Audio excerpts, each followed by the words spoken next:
Okay, let's go. Ahoy there, YouTube! I'm back again today for another delicious list, and today I'm very excited to be talking about my top 55 race board and card games of all time.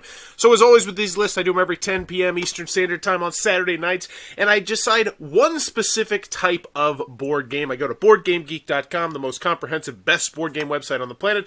I look at that category, and I list every single game. I put all the pictures of all the games that I've ever played into one folder. I put them right here, and boom, we rank them, and hence, I played 55 race games. According to Board Game Geek, we're going to rank every single one of them, and let's start with the big dog. Let's go Splendor. And yeah, you're saying, what the hell? Splendor's not a race game. Well, you race to get 15 points. It's loosey-goosey. Blame Board Game Geek, don't blame me. But Splendor's a great game. Splendor is one of my favorite games of all time. I think it's probably in my top 50, and it's one of those games that I foresee being in my top 100 for a very long time as well. Also, if you've only played base Splendor, I do want to mention, the expansion is very, very well done. It adds, I believe, 4 different modules. You can't mix them together, which is a little bit of a bummer, but still a great expansion for a great game. And one of my favorite gateway games of all time, that is Splendor. One I've also played tons in real life and tons digitally. And that's why we're here. Your click and drag rankings did inspire me to do the same for 2020 played games. Awesome! Yeah, I saw a wrestling YouTube channel I did doing a list like this, and I was like, why aren't more people doing this in board games? It just makes so much sense, aside from sometimes when things get all squeezed in like this. So next we're going to go with The Haunting House, and this one firmly in the meh category. This is a game where, if I recall correctly, it's from the same people who did Zombies. There's like 60 million expansions. There's like 10 expansions to this. And actually, I own a couple of them, and I still haven't played it as much as I'd like to. I think I've played this 2 or 3 times. But essentially, the premise is you're trying to race out of a haunted house, but the haunted house is constantly shifting and changing, and it just wasn't a game that did it for me. It was insanely random, and I remember it could drag on forever. I don't think it's necessarily a bad game, it was just not a game for me. So The Haunting House goes firmly into the meh category. Alright. Next we got Knife Tank. So Knife Tank is a little card game from a Yo-Yo Master, I guess. They reached out to me last year to do a video for their little tuck box game. And it's a good game. It's good. So it's not forgettable good because it's all about flicking cards, and you blow cards, and you have to drop cards and spin cards, and you're trying to race. You're either trying to destroy your opponents because you have these weapons that are equipped to your car, and it's actually kind of cool. They actually have a really neat system for how far your weapons can extend and hit other people, or if you can throw them at people. But in the end, it's not a great game. It's a good game. It's a fun little game to play at like a bar or something like that. My son enjoyed it. I enjoyed it. Everybody I played it with enjoyed it. And I'll probably keep it for a very long time because it's a tuck box, but it's nothing spectacular. That's Knife Tank. An interesting one, though, if you like tuck box games. All right, what do we got next? We got Quad Heroes. Forgettable good. The most memorable thing that I remember about this game, I hate to say it, but this is on my Seamus shelf. This is what I was sent as a review copy. I never put a piece of content on it. I will eventually. I say that. I will always put out a piece of content on every game that I have. But this one, it just didn't grip me. I remember it was like, yeah, this is fun. I played it 3 or 4 times in my class. We went through different scenarios. There's a whole bunch of different scenarios you go through. And it's like this huge box. It's like this big and this wide. It's got all these huge, gigantic, chunky cubes in there. And it's a cool game. It's got a grid-based system and it's fun. It didn't ever hit the table again. And why? Why is that? It wasn't good enough, at least for me personally. So forgettable good, Quad Heroes, but one day I will get a video up on that one. This is not the video, I won't count this. GPS, bad. Yeah, we're going straight into the bad with this one. This is one of 3 games that came out in 2020 from BoardGameTables.com, or whatever their spin-off board game company is. They did 3 filler weight games. There's one about chopping down trees, which is good. There's the Mountain Goats, which is great. One of the best filler weight games that I've ever played. It is short, it's sweet, easy to learn, easy to teach. Check out Mountain Goats. Spectacular filler weight game.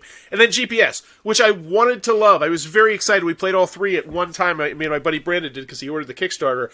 And it was bad. It was just like, so how it basically works is you're trying to get all these things in order, or you clip them on around the outside, and then you have to flick the GPS thing in the middle. But it comes apart really poorly, and the bottom line was, my buddy Brandon was like, this game is terrible, just letting you know. And I came into it, and he told me about how it was putting numbers in order, and I looked at it from my teacher perspective, because my degree is in early childhood education. So anytime we're talking about kids putting numbers in order, I'm like, oh yeah, this is going to be great. It has flicking, it's dexterity, but it's a giant pile of crap. And luckily, though, it's slowly lingering into forgettable bad, because I'm starting to forget more and more details about this game as we speak. Great, I see it right there, because I will do a negative review on that one in the near future. But that means I have to subject more people to playing it. Oh, that's going to be a Thoughts from the Corner. Lucy Adam and we're going to play that one. But yeah, it's a bad game. It's a bad game, and I can't recommend it. It stinks. So glad I backed the other two and not GPS. It just did not look good on the Kickstarter. Well, you dodged a bullet there. All right, what do we got? Fierabend. How is this a racing game? I don't know how this is a racing game. Anyway, this is a great worker placement game. 2020, a lot of 2020 games. 3 of them already on here. This one is all about you being workers, and it's a worker placement game, and you're trying to improve your wages and your salary and fix the gender gap and earn more PTO and earn vacation time, and it's thematic. It's from Friedman Freeze, so that's why it's completely off the walls. The same guy who did Power Grid and Fearsome Floors. But it's a really great worker placement game, and I think it's one expansion away from like really hitting a top tier, to be honest with you, like being that game that kind of stands next to Power Grid. Because right now, I think when you ask people like Friedman Freeze games, it's like Power Grid, Friday. I feel like those are the two that are like the top notch. I think this one has a chance with an expansion. I also think Theum, his other one, I think he has 2 very good. You know what? Can I go great? Bottom of great. Bottom of great. It's above Lost Ruins of Arnak for me, which I think would be top of the very good. So that's a right. I think that's the right spot for me. Candyland. Yeah, you race to get to Candyland. This is such a bad game. Like, I freaking hate Candyland. Yeah, more than GPS. GPS had like component issues where it could potentially. Yeah, Candyland doesn't have component issues. GPS, why you make me do that?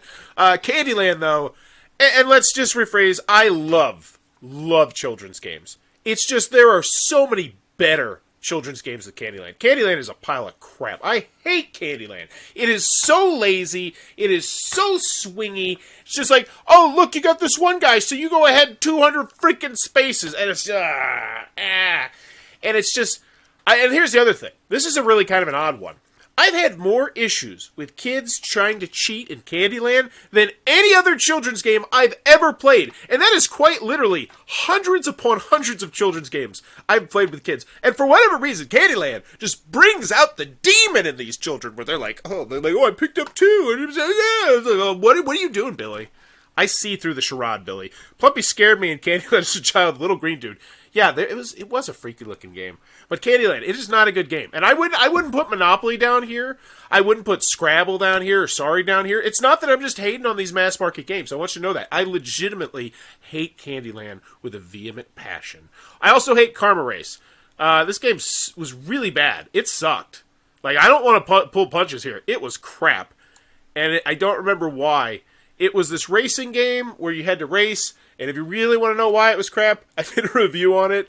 I remember it was from another reviewer, too, who still reviews, Bored to Death. And I wonder what, I would love to, like, interview him about Karma Race. Be like, so what happened with Karma Race? Like, what do you think about that? Like, I always wonder that when I play a really bad game. I want to talk to the designer and be like, so what happened? Like, why wasn't this rule booklet better? Like, what mistakes were made? You know, just like, I would love to do oh my gosh. What if I did an interview about the bottom 50,000 or something like that? And it was only about bad games, like ranked bad games, after years and years and years. And I reach out to the designer and I say, what happened? And it's just, we just lay it on the table. Like, maybe they just, like, the publisher, the manufacturer just screwed it up, or I screwed it up, or whatever it may be. Is that a segment people would be interested in? I'm very curious. Because here's the bottom line. It would be on games that nobody cared about. Like, they would all be bad games that nobody played. They didn't have a second print run, which means that it wouldn't be a popular video. But it'd be such an out there and interesting thing. I gotta look into that. Alright, what do we got? I gotta look at some of my board gamer, my other board game friends who have designed games and be like, look at their worst games. All right, Formula D. Great game. I love Formula D. Every time I play Formula D, I always have fun with it. It's on my list of games that I really, really would love to own, and it's been on there for so long. I got to put it above Fear of Bend. I can't put it above Splendor though. I've played Formula D probably 5 or 6 times. I love trying out the new tracks. I love the press your luck aspect of the speed, where it's like, oh, I just want to keep going, and it's like, you should probably not. And it is. So this is a race game list. So there's going to be games like Splendor, which are clearly not race games. But I would say of all my racing games that I've actually played, I think this is one of my favorites. Longshot is a great horse racing game. Yes, that will not be on the list. I have always wanted to play Longshot. I go to my local convention. They have a 3Con and Pentacon in Fort Wayne, Indiana. And I always see them have this really cool Longshot setup, and it's like this big thing with like fans and the horses in the middle, and it's all like these minis, but the minis are like big, like dollar store like style toys. They're like big, and it's so cool. And one of these days I will get to it. Now, seeing that it is a great game, I will check that out next time I get the opportunity. This is Odin's Raven 2nd Edition, and this is a good game. It's a good game. I'll put it to the top of good right now. Granted, the good category is pretty weak. Let's be honest. Knife Tank and Odin's Raven, pretty weak area. It's a little 2-player racing game. It's solid. Splendor or Formula D, you're fired. That being said, I don't own Formula D, and Formula D I do want to mention, as I always try and mention this with some of these games, is one of those games where I feel like if I did own it and I started to really explore more of the expansions and the content, it would only rise way higher. Because, like, I love Formula D, and every weird thing that I've tried with Formula D, I've chomped up. And I know there's tons of expansions for that thing. Odin's Raven, on the other hand, no expansions, 2-player game. You're trying to get ravens to fly across. It's fun. It's a cool little puzzly game where you're trying to puzzle out pieces, and yeah. It's good. It's a good game. Is it one I recommend? If it's cheap. All right, Catan. Racing to 15 points. You stupid board game geek. I take it back a little, board game geek. Yeah, people are going to be mad and put Catan on the top of great. I feel like Catan is a great game. And how could you... Okay, so I'm going to put it like this. In a hobby that is filled with thousands of games coming out every single year, what is undoubtedly still the most popular gateway game? It's Catan. Settlers of Catan, whatever the hell you want to call it, it is still that. Despite the fact people have gotten into the hobby, they've played all these other spectacular games, the Kings of Tokyos, and the Werewords, and all that sort of stuff, the other filler weight games, Catan is still the one that is bringing people in, and still the one that I see selling at stores all the time. I see people buying this at Walmart, Target, because I always go into the same game section to see like what's getting purchased, and like what's new, that sort of thing. Catan is always there. And with the expansions, I'm gonna put it via. Oh man, am I gonna be that basic? Yeah, I will. There's so much content in Catan, and I've played a lot more of the content in Catan. Oof. I gotta mix this up. This is like such a basic list right now. Root. Yeah, try that. Nope. Slow down. I'm not a root guy. I'm sorry, Dan. I'm sorry. Root is a game that every time I played it, and I played it 3 times, I have felt like, wow, that was a really interesting game. I had the least fun at the table. Like, that's how I always feel when I play Root. But I still had fun. So it's good, and I'm going to put it to the top of good. I will put it to the top of good. I see the game, I respect it, but for my money, 100 times out of 100, I would still, in just about any situation, rather play Vast than Root. I just feel like Vast is a much better game. But that being said, they do have different feels, so I feel like that's a little bit unfair. I think it's just the entry point for Vast is so much higher. Like with Vast, it's just like, here's your rule booklet, and it's just, they were not the best. They have since improved the rule booklet, but oh man. But Root, still very top of good. Just not one that I fell in love with. Actually, I gave my copy to Lucy. Shuttles. This is good or forgettable good if I can remember the gimmick. I don't remember the gimmick, so we're going to the top of forgettable good. This is one I actually ended up giving away when I was working in a daycare, because I used to give away games to the kids in my class. And this is a really cool one. I remember the pieces would move back and forth, and this is actually one of those sneaky popular reviews I have peeling behind the curtains. This is one that every month Shuttles makes me like 5 or 10 cents. Like, I did a review of this, and just every month it makes me a little bit of money. And that money slowly goes up as my video gets more popular, and it's weird. It's weird. I got a lot of games like that. Vast is a better asymmetric game than Root. Amazing not racing game. Yes, I would agree. Not racing. So forgettable good with the shuttles, but I don't remember. I remember that this plastic moves back and forth, which was the gimmick there. All right, another kids one. Richard Scarry's Busy Town, great category. Great. This is, yeah, I gotta be, yeah, right there. That, yeah, that's weird. I know. So Richard Scarry's Busy Town is one of the biggest hits I've ever had in my classroom and with my children.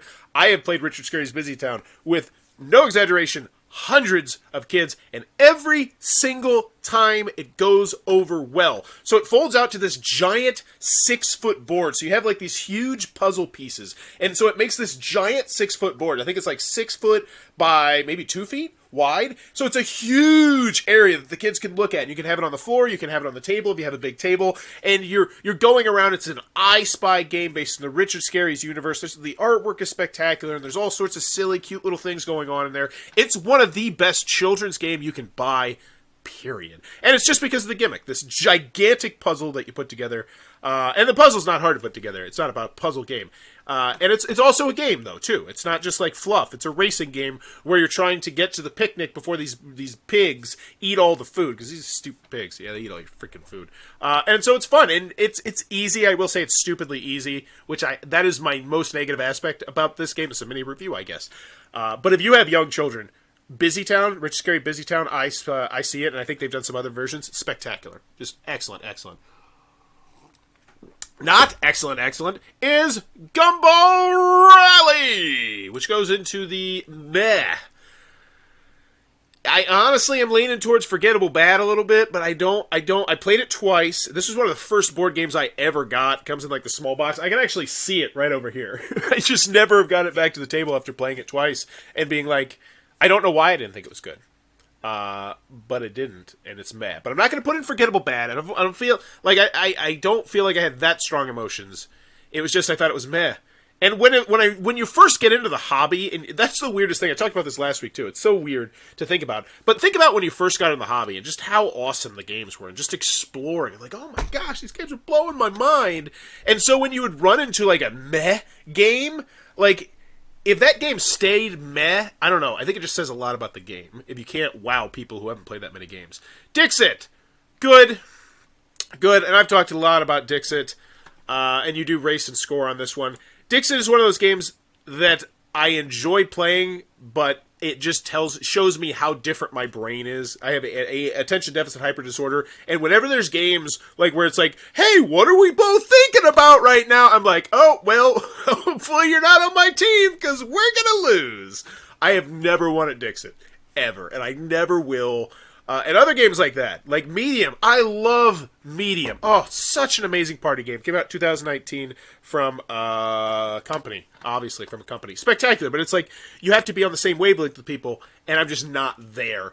Dixit, I like it. It's good, and I'd rather play it more than you know what? Honestly, top of good, I guess. I'd rather play it than all these ones. Because I remember Dixit's really simple. But essentially, you just look at the picture, and then you're trying to, yeah, you probably played Dixit. Flamme Rouge. This one was forgettable good. And once again, on my shelf of shame, along with Quad Heroes, I played it. I remember we played it once, and then I played it again at another guy's house, buddy of mine's, and I was like, that was pretty good the second time, and I never got it back to the table ever again. And I don't remember what it was that really didn't wow me about it. I thought it was okay. I honestly am leaning more towards meh, but I haven't played it enough to put it in the meh. I got to get that one back to the table and do a video on it. I know people are just dying to know what my thoughts are 6 years out on Flamme Rouge. Cosmic Run. Now, is this Cosmic Run or is this Cosmic Run Rapid Fire? Okay, so this is a solo/2-player spin-off to Cosmic Run from Dr. Finn's Game. I did a Kickstarter video on this one. This is one of the few Kickstarter... So, here's a little behind-the-scenes thing. When you do a Kickstarter video, sometimes they're paid, sometimes they're not paid, but generally, it is, oh, you'll get a copy of the game once it comes out. A lot of times that's what it is. Most of the time you don't actually end up getting those copies just because people forget. This is one of the few games where I actually would like to reach out to them and get that copy of the game, because I did enjoy it a good deal, and my son's just now getting into solo games pretty big, and I think he would really love this, because the Cosmic Run is a really cool. I remember this one being a roll and write with dice, and is that enough to put into good over forgettable good? I think it is. I do remember enjoying it a good deal, and honestly, I would most like to go revisit that more than any of these other games right here. So Cosmic Run, Rapid Fire, solid game. Check that one out. All right, what do we got next? Ooh, Wavelength. So this one, relatively new entry. This is the new hotnesses. What's he going to say about it? It's great. It's a great game. I really like this one. I played it 3 times now, and every time I play it, I really enjoy it. Once again, and I will say, I do a lot better on this game than any of these other types of games like Dixit, where you need to be on the same wavelength with people. And I think that's good game design. I think that's good game design on their part. And I would put it above Fear Event. I won't put it above Formula D, but I think this could be one of those ones that sneaks even higher as we play it. But the basic premise is you have this little thing right here, and you're going to spin it at the beginning of a round. And then there's going to be like this V that comes up on it. It's going to say 4, 3, 2, or 1. So 4 would be in the middle, 2 would be on the outside. And then you're going to have this card, and it'll say good or evil. And so if you were trying to get them right in the middle, you would be trying to say someone who is just straight in the middle of good and evil. So I don't know who that would be. Whereas if you had it like this, you might be like, Hitler! And they'd be like, oh, Hitler, I know that this one should be all the way on the evil side. And then hopefully you'd score points. It's a really, really great game. I love that game. I want to play some more of that. I'm waiting for Oracles of Delphi. Is that a racing game? I don't see it on here. Dang it, Board Game Geek. Cosmic Run. Cosmic Run, great. Also another one for Dr. Finn's Games. And is it great? It is great. I'm going to put this one on great. I love Cosmic Run. It's a dice rolling game where you're trying to get your rockets to different spots, and you're racing up all these different tracks, and it's like, oh, do I want to get this track or one of this track? And it's a really cool game. I need to get this one back to the table. Cosmic Run, I will give this one the respect. Right there, above Fiera Ben. Really. Those are my favorite Dr. Finn's games. Both of those right there, I do believe. All right. Rapid Fire's good. The new Cosmic Run is even better. Dr. Finn's the man. The new Cosmic Run. I did not know that one was... Oh, okay. Redneck Life. This is one of the first games I played when I got into the hobby. Actually, I remember telling a buddy of mine that I had gotten into the hobby, and he was like, oh, you gotta try this game. This is one of my favorite games. It's the funniest game. I only like 3 games. And it was Redneck Life. And I remember you had to like go around and buy like golden teeth or weird stuff in the trailer park, but it was good. Like, it was forgettable good. And honestly, it's the top of forgettable good. I don't remember what it was about, but I remember enjoying it. This was when I was so new into the hobby, and I played it twice, I do believe, at that guy's house. I want to go back and revisit it to see if it's still in the good category. If I'm like, okay, we're trending down to meh. Like Munchkin for me, good category. Like, I want to put it in the good category. I don't know. I don't know. When Munchkin comes up on these lists, I'm going to have a real soul searching. There it is, Delphi. Let's get it out of the way. So I think this is a very good game. I think this is a very good racing. I actually, you know what? So this one's a little bit harder for me, because I think this is one of my favorite racing games I have ever played. It is a point salady style racing game in the aspect of like there's lots of different ways to win the game. And it's forgettable good. It's top of forgettable good for me because I don't remember that much about a game. And that's the thing. That was in the Tasty Minstrel Games line, and they had a whole bunch of like really good games. But I feel like only a couple of them busted into the great. And with this one, I do want to be honest here with you. This one, I think for most people would be in the great category, because one of my big issues with this one is I remember this is one of those ones where you wouldn't want to go back to the rule booklet. It is a great race game, but I gotta put it in forgettable good because I don't remember why it was a great race game. All right, Downforce. Once again, one of those games where I feel like I'm having the least fun at the table while still enjoying myself. So we're in the good category. I would rather play it than Dixit. I would not rather play it than Cosmic Run. And ooh, we will slide right in there, nice and neat. All right, what do we got? Kingdom Run. Played this twice at Origins with Adam. Remember, it was a really quick roll and write game, I want to say. It was okay. Like, I remember getting done with it, and he was like, because I was like, I think I might have been like, I don't think I really want a review copy of that. If they had, I don't think I'm going to ask for a review copy of that, because I knew it would just be not like one that I was going to enjoy that much. So meh. And honestly, I'm more curious about Gumbo Rally than going back and revisiting Kingdom Run. Do you like the regular Las Vegas dice game or the Royal version? Ooh. Sidebar. What is this? Dungar Derby. Yeah, this was one of the first games I also got. I got this game for $1. It's not going in the great category, by the way. I got this game for $1 at Gen Con. Because I remember when I first went to Gen Con, I was like, all right, I'm reviewing, I'm going to be a reviewer, but I got to get a bunch of games. I can't afford games. This is when me and my wife were in a studio apartment. My wife might have been pregnant, or we were, at that point, so we're trying to save money, if I recall correctly, this time period.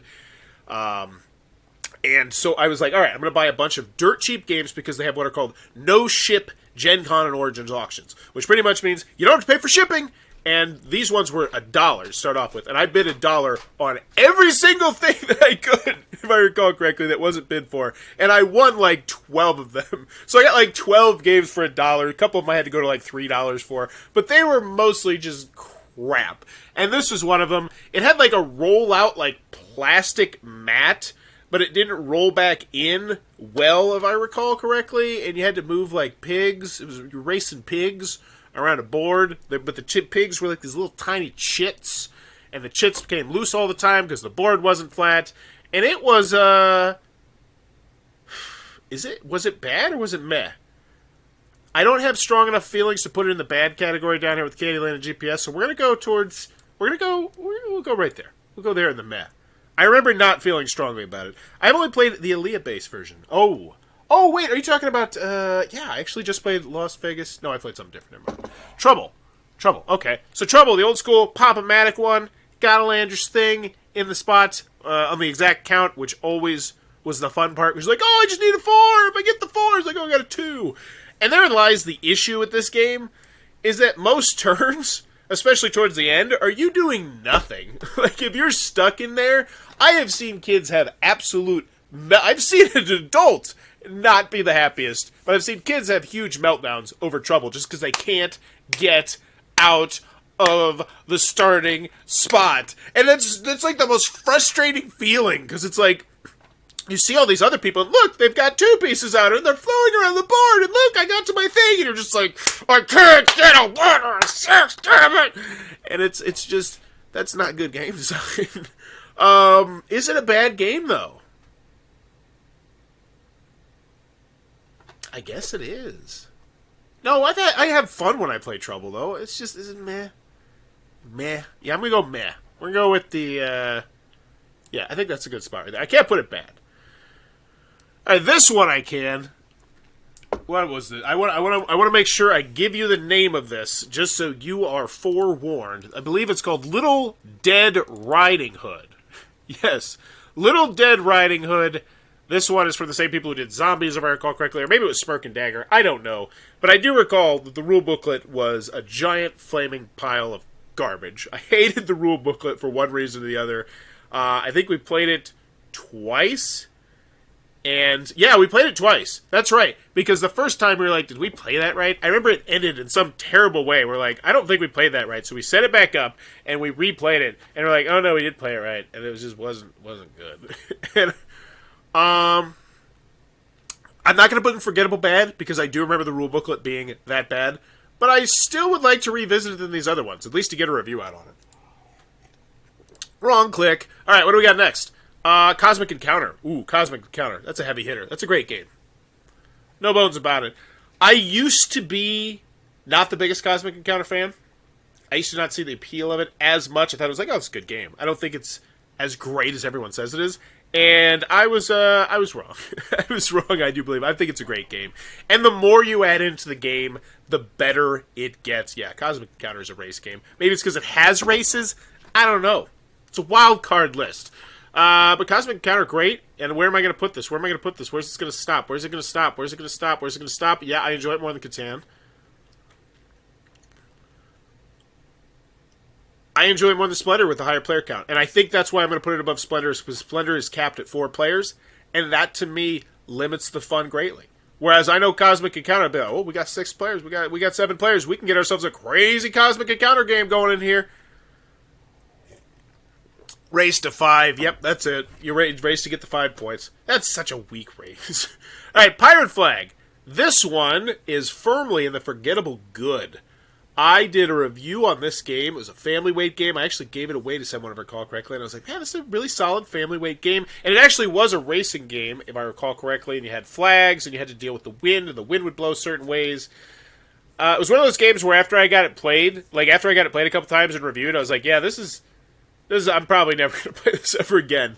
And so good. Forgettable good. I'll put it, yeah, right there. Right there. I think I'd rather play it than... No, you know what? I'm going to put it right there. Alright, Crab Dash. Did not enjoy this one. I don't remember what... It was meh. It was meh. This was one that... Shame of Shelf as well.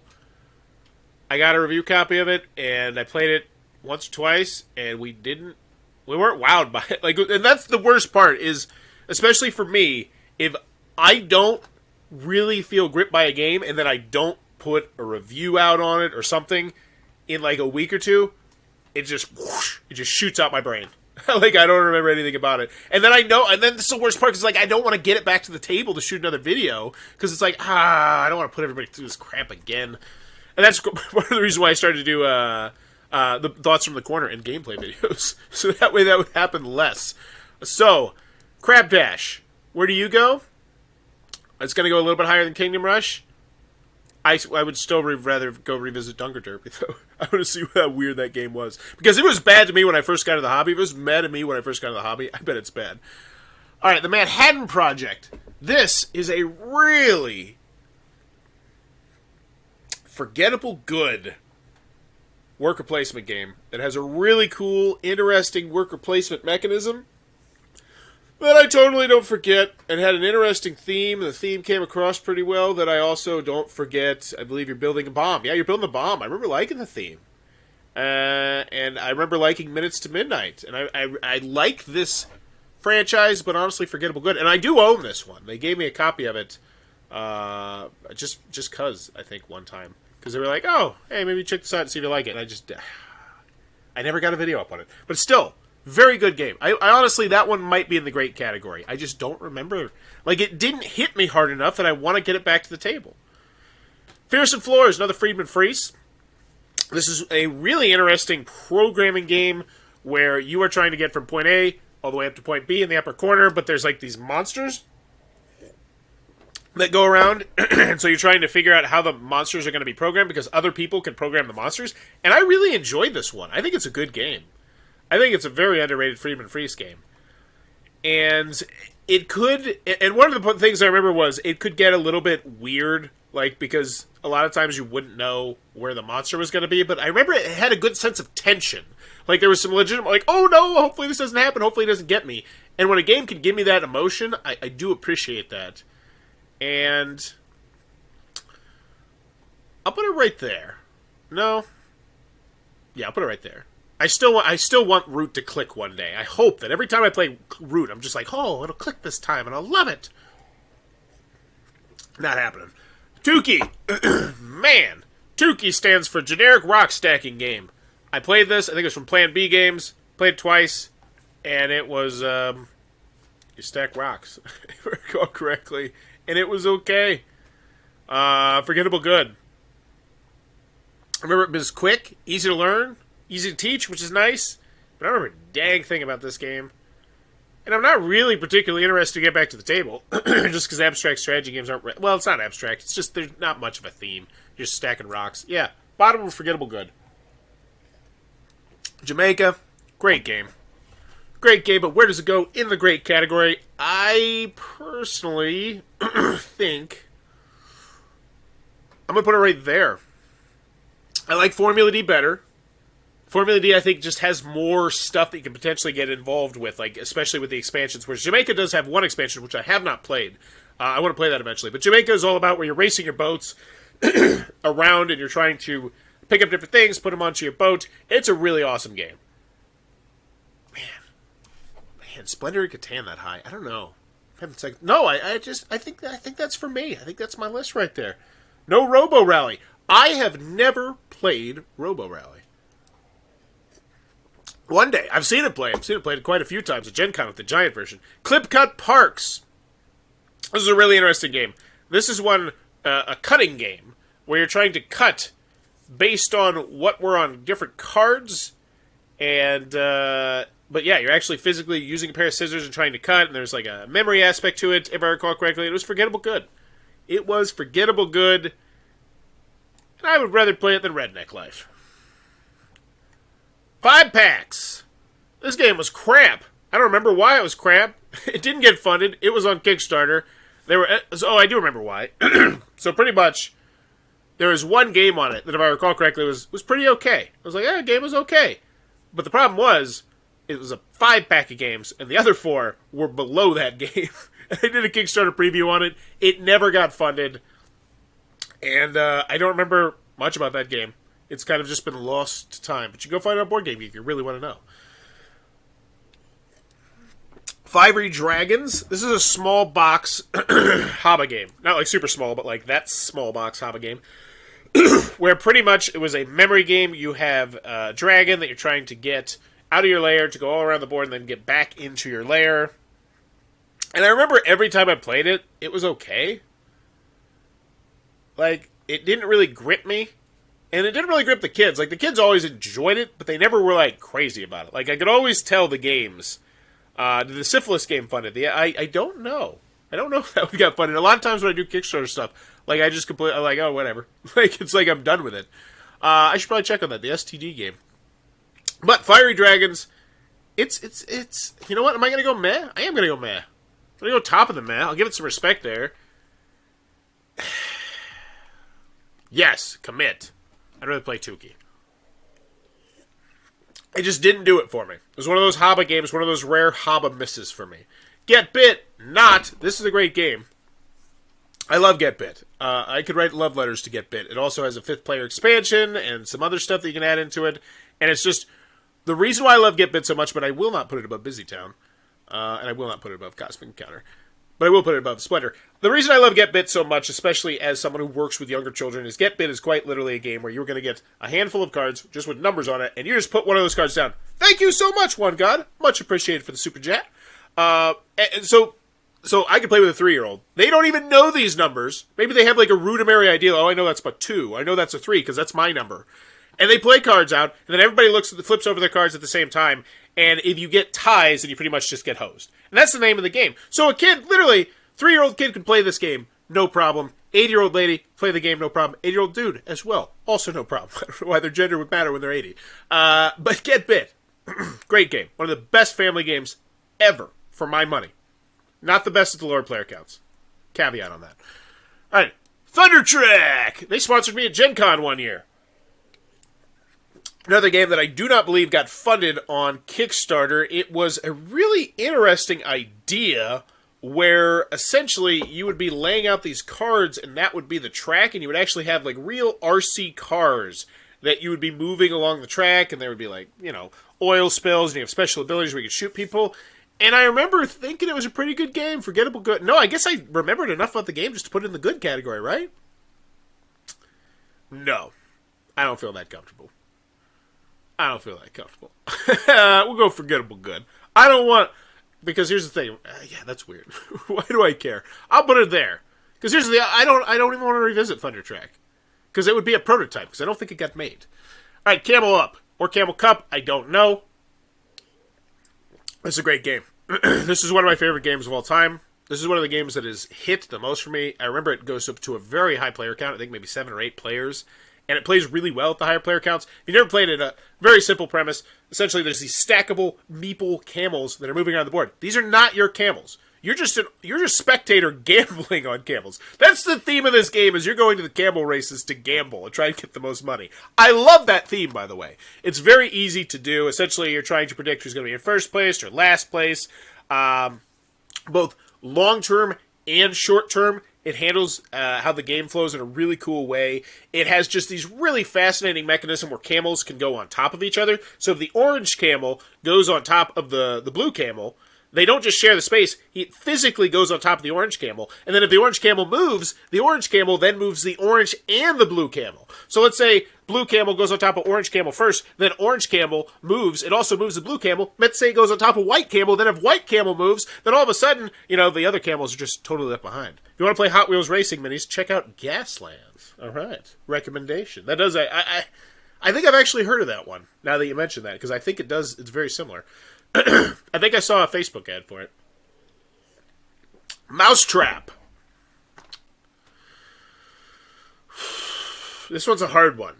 I don't know if I've ever actually completely played a game of Mousetrap. I think I've tried, but I was a jerk of a kid, and I was probably I was the kid that ruined the games, and I think I've ruined games of Mousetrap, and I apologize for that. And I'm going to put it in the meh instead of the bad, just for that. Mousetrap sucks setting up. Mousetrap does suck setting up. I agree. Because that stupid cage would always fall down, and the thing... Yeah, I can't put this in the good. It's just too finicky. It's too finicky of a game. But I would still rather revisit it than a lot of other games to see if it's actually a bad game mechanically, like if oh, this is not a well-designed game, or if it was just because of the components and things falling over and me being a kid. So we're going to put Mousetrap. You know what? I would be very excited to go revisit Mousetrap. Top of the meh for you, Mousetrap. Tip of the hat. Outdoor survival. I remember playing this one solo when I first got into the hobby a couple times. This might have been actually the first solo game I've ever played. I got this at an auction, if I recall correctly. And it's about trying to survive outdoors. And I remember thinking this was a pretty good game. I had fun with this one. This is one I'd like to revisit, actually. But forgettable good. I don't remember enough about how the actual gameplay works. But this was in the bookcase series. Where it would it looks like a book from the outside. Then you slide out it. I have a couple over here. I'm sure when I review them, I'm going to get a bunch of views on those for whatever reason. So that's normally how it tends to work with a lot of these old games. So outdoor survival... yeah, I'll put it right there. Right there. Salmon Run. Coming in hot. This is a game about trying to race downstream as salmon. I do want to say... I don't remember much about this game. I remember enjoying it. This is not one on the shelf of shame. This is one that I think I got as a giveaway. But it's still... not ringing a bell why it was good, so we'll put it right here with Outdoor Survival. Same in that range. Alright. What do we got? Zoo Rica. Alright, so this was a recent review I did. Cranium Zoo Rica. This is one where you're trying to get parts for your animal zoo, and you're racing around a board, and I think you have to enter... Maybe you have a Jeep that's going around the board, and the game was meh. I'm not going to bury the lead here. I don't remember why it was meh, but I remember it was meh, and I remember I played it with a couple kids in my class, and I was like, that wasn't really fun, was it? And they're like, no, that wasn't really good, Mr. Forrest. And I was like, okay. And that's all I pretty much need to know. So, meh to Zoo Rica, and... right there. No, actually, Below Trouble. Take that. King Frog. Great. This one is a great game. This is a game all about trying to be the last frog standing. And you're going to be going around on these lily pads, jumping onto lily pads. And it's all about the colors in the game. And why this one is in the great category for me personally is because it hit so well with the kids in my classroom that they actually made their own bootleg version of the game. And it was playable. It was completely playable. And they played the snot out of that version of the game that they cut out with construction paper and stuff. And when kids are doing that, when these kids that have played hundreds of games are doing that for a game, that tells me that that's a great children's family game. Camel Up deserves to be higher, by the way. I did not place Camel Up in this proper spot, because Camel Up for me, yeah, with the expansion content, I'm going to put it over Get Bit, because I really do like the expansion as well. King Frog, on the other hand, I can't put it too high, because the game itself, I think it was a good game, but man, they thought it was great.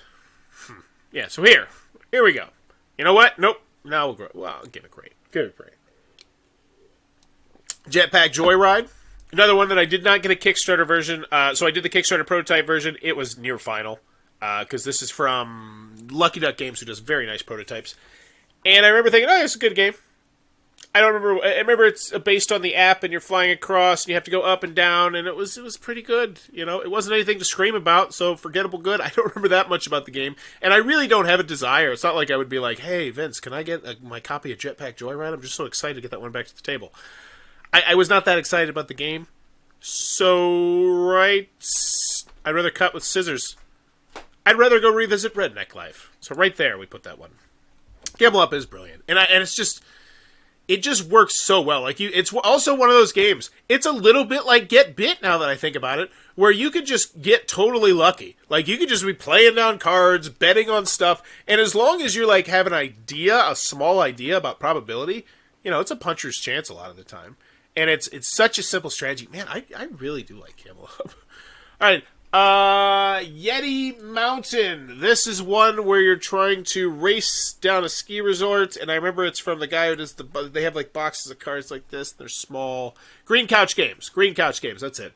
And I remember this was one of those ones that didn't really resonate with me, because I actually own a couple of them. The Walk one, and the Dinosaur War one's really solid as well. This one I was like, meh, it's okay.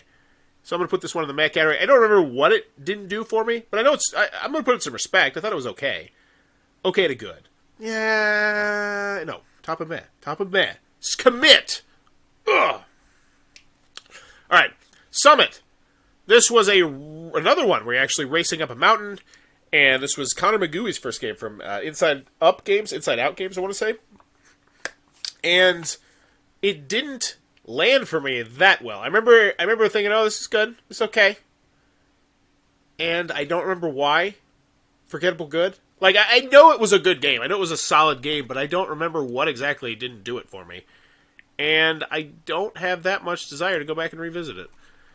Also one where I didn't get a final version of the Kickstarter copy, and I didn't ask for it, which tells me a lot. That tells me a lot in my brain, that I was like, oh man, I gotta get, can I get that Summit, that deluxe version of Summit when it comes out? That one was not one where I did that as well.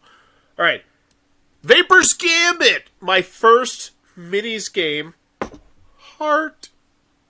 Also a game that I own, and I've not put any content on because it was bad. It wasn't fun. I don't remember why. It was a racing game. I remember you race around the circular board with like these metal minis, and the minis couldn't save it. Like, how bad did that game have to be? That this was my first ever minis game, and the minis didn't even save it. It wasn't Karma Race bad. Karma Race was... Oh, wow. Actually, I'm going to put 5-packs above Karma Race, because 5-packs was quick.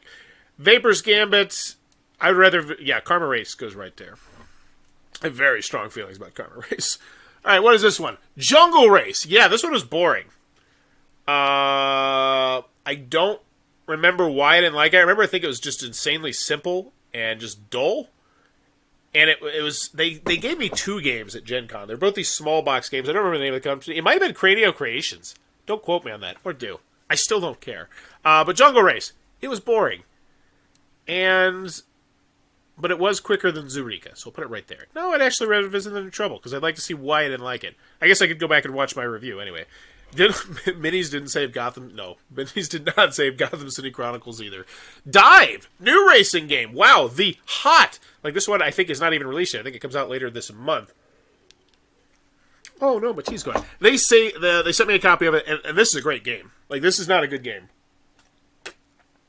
This is great. Choo-choo! Let's get on the hype train for this one.